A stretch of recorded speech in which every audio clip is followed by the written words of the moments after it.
जैसे जैसे 22 जनवरी का दिन नजदीक आ रहा है वैसे वैसे राम भक्तों में उत्साह बढ़ रहा है। राजनीतिक बयानबाजी गरमा रही है और धर्म गुरुओं के बीच तू मैं चरम सीमा तक पहुंच चुकी है। 4 शंकराचार्य सुर्खियों में आए जब उन्होंने कहा कि वो प्राण प्रतिष्ठा के लिए अयोध्या नहीं जाएंगे। उनमें से 2 का अभी भी मानना है कि मंदिर देवता का शरीर होता है और जब शरीर पूरा ही नहीं हुआ है तो उसमें प्राण प्रतिष्ठा कैसे कर सकते हो, और ऐसा करने से बुरा प्रभाव भी पड़ सकता है। अगर मंदिर अभी निर्माणाधीन है, अभी वो पूरा नहीं बना है, तो वहाँ पर वास्तु प्रतिष्ठा और मूर्ति की प्रतिष्ठा नहीं हो सकती है। जो मंदिर होता है वो मंदिर जो है असल में भगवान का शरीर होता है। अभी वो शरीर बना ही नहीं और आप प्राण उसमें डालने की बात कर रहे हैं, वो तो पंगु हो जाएगा। ऐसे बयानों के बाद शंकराचार्यों को मोदी विरोधी कह के उन्हें दरकिनार करने की कोशिश की गई। आफ्टर ऑल उन्हें राम जन्मभूमी के लिए उन्होंने किया क्या है? शंकरांच्या म्हणण्याला त्यांचं योगदान त्यांच्या जीवनातलं सांगावं, हे योगदान हिंदू धर्मासाठी दिलं। स्वामी अविमुक्तेश्वरानंद सरस्वती ने यहां तक बयान दे डाला कि राम मंदिर भव्य तो बना ही नहीं, क्योंकि इलेक्शंस को मद्देनजर रखते हुए छोटा सा मंदिर बनवाया गया, क्योंकि भव्य मंदिर के लिए तो 10-15 साल लग जाते और इलेक्शंस को मद्देनजर रखते हुए कंस्ट्रक्शन करवाया गया। और तब भी टाइम से सारे साधन होने के बावजूद मंदिर टाइम से नहीं बन पाया और वो राम जन्मभूमि ट्रस्ट के सेक्रेटरी चंपत राय को जिम्मेदार ठहराते हैं इसके लिए। ये असल में मोदी जी को धोखा दिया है उनकी टीम ने। ये जो चंपत राय नाम का व्यक्ति है और ये जो उसके साथी लोग हैं नृपेंद्र मिश्रा वगैरह, इनका फेल्योर है ये कि टाइम पर इन्होंने उसको तैयार नहीं कर दिया। वही चंपत राय जिन्होंने हाल ही में प्रधानमंत्री मोदी को विष्णु भगवान का अवतार भी बताया। प्रधानमंत्री इस देश के भगवान विष्णु का अवतार है, नॉट ए मैन, उससे वो ऊपर है। लेकिन चंपत राय और श्रीराम जन्मभूमि ट्रस्ट के साथ निर्मोही अखाड़ा भी नाखुश है। ये वो अखाड़ा है जो वन ऑफ द मेन प्लेंटिव्स था इन द राम जन्मभूमि बाबरी मस्जिद टाइटल सूट। तो इन्होंने तो खैर मंदिर के लिए काफी कुछ किया है। अखाड़ा का ये अब कहना है कि जो टेम्पल ट्रस्ट है जिसे ये पूरी जिम्मेदारी दी गई थी वो रामानंदी ट्रेडिशंस में प्राण प्रतिष्ठा नहीं कर रहा है और मिक्स्ड ट्रेडिशंस इस्तेमाल कर रहा है जो उन्हें मंजूर नहीं है। सालों से निर्मोही अखाड़ा ने यह मांग की है कि उन्हें प्राण प्रतिष्ठा करने का हक दिया जाए, उन्हें यहां पूजा पाठ करने का हक दिया जाए। मंदिर के लिए संघर्ष उन्होंने किया था। विवाद के साथ थोड़ा थोड़ा व्यंग भी चल रहा है। पुराना गूगल मैप का पोस्ट देखकर व्हाट्सएप यूनिवर्सिटी ग्रेजुएट्स उत्तेजित हो गए। उन्हें अचानक पता चला कि राम मंदिर विवादित बाबरी मस्जिद के स्थल पर तो बन ही नहीं रहा है, बल्कि बाबरी मस्जिद के स्थल से 3 किलोमीटर दूर बन रहा है। हिंदुओं के साथ इतना बड़ा धोखा, विवादित ढांचा गिरा दिया, दंगे भी हुए, नफरत भी फैली और फिर मंदिर भी वहां नहीं बना रहे हो। जिस जगह पर मंदिर बनाने की बात चल रही थी वहां मंदिर नहीं बना है, वहां से 4 किलोमीटर दूर मंदिर बना है, वो तो कोई भी बना सकता था। लेकिन जल्द ही ये न्यूज फेक ही साबित हो गई। थोड़ा बहुत विवाद, थोड़ी कंट्रोवर्सीज और थोड़ा फेक न्यूज तो चलता रहेगा, लेकिन इसमें कोई डाउट नहीं है कि 500 साल का इंतजार अब खत्म होने वाला है। भगवान राम घर आ रहे हैं और इसके साथ साथ एक लंबे दौर तक चलती हुई राजनीतिक अभियान अब उसकी समाप्ति होने वाली है, जिसे कई पीढ़ियों ने कंधा दिया, जिसके वजह से कई जाने गई, जिसके वजह से देश को कई दंगे भी देखने पड़े, लेकिन अंत में शांतिपूर्ण तरीके से राम मंदिर का निर्माण हो गया। सवाल देशभक्त पर यह है कि राम मंदिर की स्थापना के बाद अब क्या हम राम राज्य का निर्माण पर उस पर फोकस दे पाएंगे? देशभक्त के लॉन्ग टर्म व्यूअर्स ये जानते हैं हमारी राय क्या है राम मंदिर के बारे में। बन जाने दो राम मंदिर, लेकिन फिर कोई एक्सक्यूज मत देना। देश के विकास के लिए, राम राज्य के निर्माण के लिए अब उसमें फिर कोई बाधा नहीं आनी चाहिए। तो क्या राम मंदिर के बाद ये बंटवारे, नफरत, बदले की राजनीति अब खत्म हो जाएगी या फिर और भी ज्यादा तूल पकड़ेगी? या अब हम आशा कर सकते हैं कि सिर्फ सामाजिक और आर्थिक विकास पर ही फोकस होगा? अब ये एक सवाल, इस एक सवाल के जवाब से आप आंक सकते हो कि देश की दशा और दिशा क्या होगी अगले 25-50 सालों तक। अब आसान तो नहीं है, लेकिन इस सवाल का जवाब ढूंढने की कोशिश करते हैं आज के देशभक्त एपिसोड में।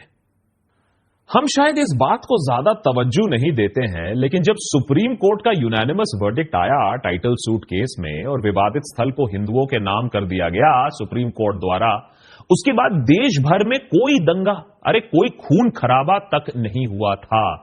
ऐसा नहीं है कि जजमेंट परफेक्ट था, उसमें बहुत सारे सवाल थे जिसका जवाब आज तक भी नहीं मिला है। कुछ सवाल हमने भी पूछे थे देशभक्त पर, टाइम मिले तो वो एपिसोड देख लेना। लेकिन अहम बात यह है कि जजमेंट आते आते सबके मन में यह बात सेट हो चुकी थी कि यह सुप्रीम कोर्ट वर्डिक्ट ऐसे विवादों का अंत है, शुरुआत नहीं, अंत है। और यह कोई प्रेसिडेंट नहीं बना देगा कि इसको यूज करके, इस जजमेंट को यूज करके दूसरे जगह विवाद खड़ा कर दिया जाए। दूसरी बात, सब समुदाय में इस बात की सहानुभूति थी कि भगवान राम के जन्म स्थल पर एक मंदिर जायज है। अब अयोध्या तो पूरी दुनिया में एक ही है और इसीलिए ब्रॉड कंसेंसस इस बात पर थी, मैं ये नहीं कह रहा हूं 100%, लेकिन एक ब्रॉड कंसेंसस इस बात की थी कि भैया इस विवाद को यहीं समाप्त करो, जिससे कम से कम अब मंदिर का निर्माण हो, अब देश आगे बढ़े और ये खून खराबा अब रुक जाए। सुप्रीम कोर्ट के फैसले से पहले एक मीडिएशन का सिलसिला भी चला था और मामला इतना पेचीदा होने के बावजूद कुछ चीजें डेवलप हुई थी, कुछ चीजें सामने आई थी इस मीडिएशन में। फाइनल जो मीडिएशन प्रपोजल था उसमें विवादित स्थल को हिंदुओं को सौंपा जाए बिना किसी कॉम्पेंसेशन, देश भर में बाकी मस्जिदों की प्रोटेक्शन और बढ़ाई जाए, प्लेसेस ऑफ वर्शिप एक्ट को और मजबूत किया जाए, कुछ मस्जिद जो एएसआई के देखरेख में हैं उनमें प्रेयर्स अलाउ किया जाए। लेकिन अल्टीमेटली यह मीडिएशन सफल नहीं हुआ, सुप्रीम कोर्ट को सुनवाई करनी पड़ी, अल्टीमेटली अपना फैसला देना पड़ा। जैसा कि मैंने पहले भी कहा, वर्डिक्ट जब आया परफेक्ट नहीं था और शायद ऐसे पेचीदे मामले में परफेक्ट वर्डिक्ट हो भी नहीं सकता है कि सारे साइड, सारे पक्ष खुश हो जाएं। जजमेंट में न किसी जज का नाम था और कहीं कहीं लॉजिक तो a+b² एक्स्ट्रा 2ab वाला लॉजिक था। बरे विवादित स्थल के बाहर का लैंड किसी का है तो उसे अंदर का भी लैंड दे दो, ये कोई लॉजिक नहीं होता है। लेकिन कहीं ना कहीं एक पूरे देश में एक बात का एहसास था कि सालों से सुलगता हुआ मुद्दा अब खत्म हो जाएगा, न श्रद्धालु दुखी, न इस पे राजनीतिक रोटियां अब सेकी जाएंगी। या शायद हम थोड़ा ज्यादा ही ऑप्टिमिस्टिक सोच रख रहे हैं इस बारे में। ऐसे मंदिर मस्जिद विवाद रोकने के लिए places of worship special provisions act 1991 लाया गया था। अगर इस एक्ट के बारे में और भी जानना चाहते हो और इसको लेकर विवाद के बारे में जानना चाहते हो तो नीचे कमेंट सेक्शन में लिख दो, मैं जरूर बनाने की कोशिश करूंगा इस पर एक एपिसोड। लेकिन बेसिकली ये एक्ट नेट ये कहता है कि किसी भी धार्मिक स्थल, मंदिर, मस्जिद, गुरुद्वारा, चर्च, आप उसके साथ छेड़छाड़ नहीं कर सकते हो, उसे बदल नहीं सकते हो।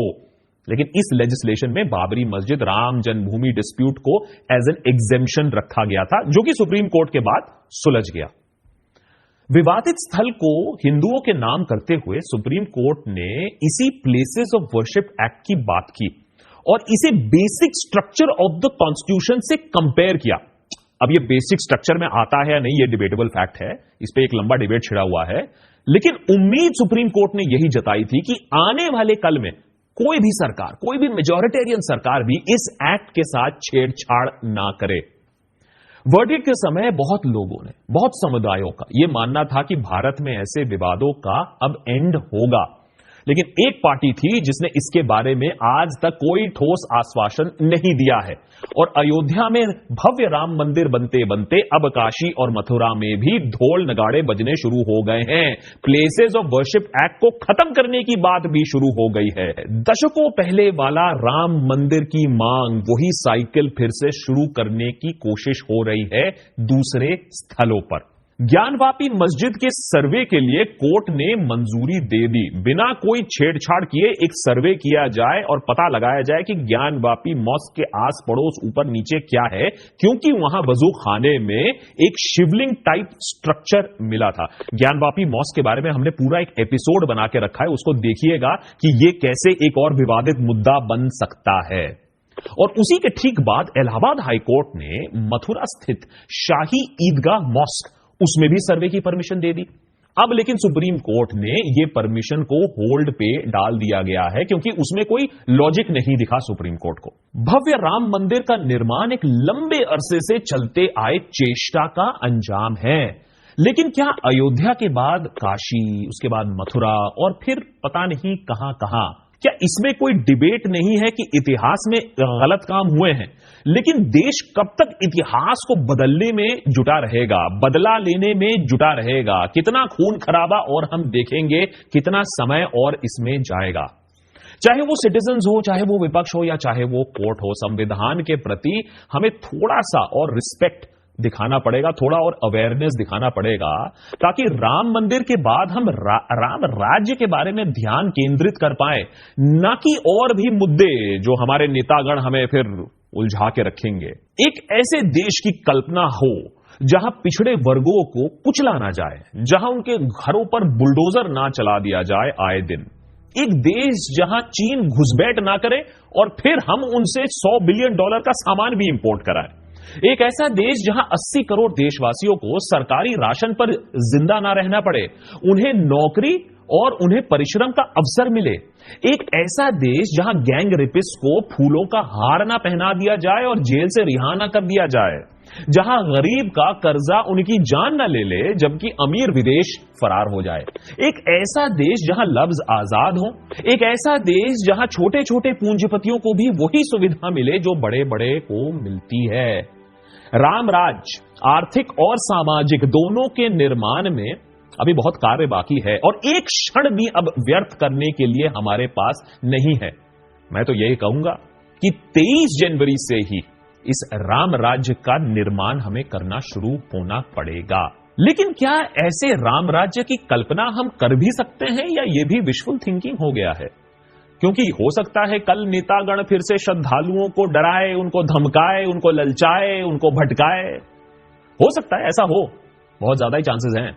लेकिन याद रखो, दुनिया तो तेजी से तरक्की कर रही है, लोग आगे बढ़ रहे हैं, बड़े बड़े पूंजीपति नोट छाप रहे हैं, देश की जीडीपी ओवरऑल तो ऊपर जा रही है, बड़े बड़े उद्योगपति भी ऊपर जा रहे हैं। बस आप और हम अच्छे दिनों का इंतजार ही कर रहे हैं। कभी सर्दी में ठिठुर रहे हैं, कभी गर्मी में झुलस रहे हैं।